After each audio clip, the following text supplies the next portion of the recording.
kapatid, ang lahat ng maghahandog at magbibigayin kanilang ikapu ngayon ay maharing makisalo sa handaan na ito.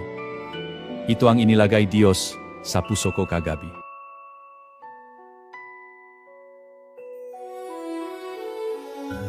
Miss, mahari po ba ninyo akong bigyan kanting pagkain?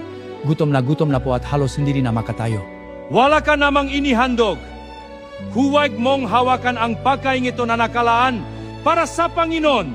Security, palabasin ninyo ang lalaking ito.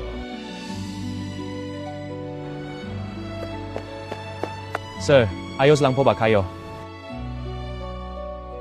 Umorder po kayong kahit anong gusto ninyo. Ako na ang magabayad. Pagkatapos, bilang ko rin po kayo malinis na damli. Maraming salamat, iho.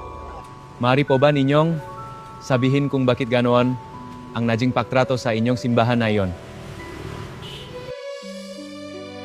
Dahil may mga simbahan ngayon na itinataboy ang mahirap habang itinatrato naman ang mayayaman na parang mga hari. Ngunit dumating sa iyo ang pagpapalang ang Panginoon dahil handa kang tumulong sa mga higit na nangangailangan. Sabi ni Jesus, habag ang ibig ko at hindi hain. Kaibigan, hindi nalulugod ang Diyos sa taong nagbibigay ng pinakamaraming pera, kundi sa taong namumuhay ng may pag-ibig, pagpapakumbaba at pagpapasakop sa Kanya. Kung naniniwala kang mas mahalaga ang pag-ibig kaysa ritual, mag-iwan ka ng Amen. At huwag mong kalimutang i-share ang mensaheng ito upang maka-encourage ng iba.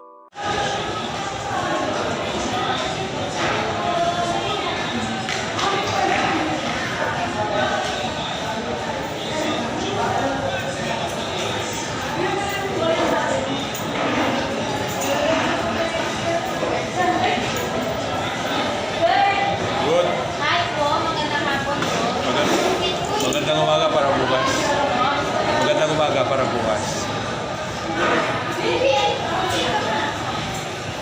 Ano lang,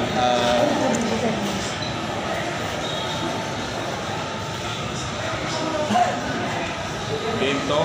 Hi sir, happy birthday sir.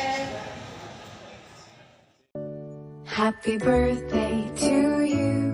Happy birthday to you. Happy birthday, happy birthday, happy birthday to you.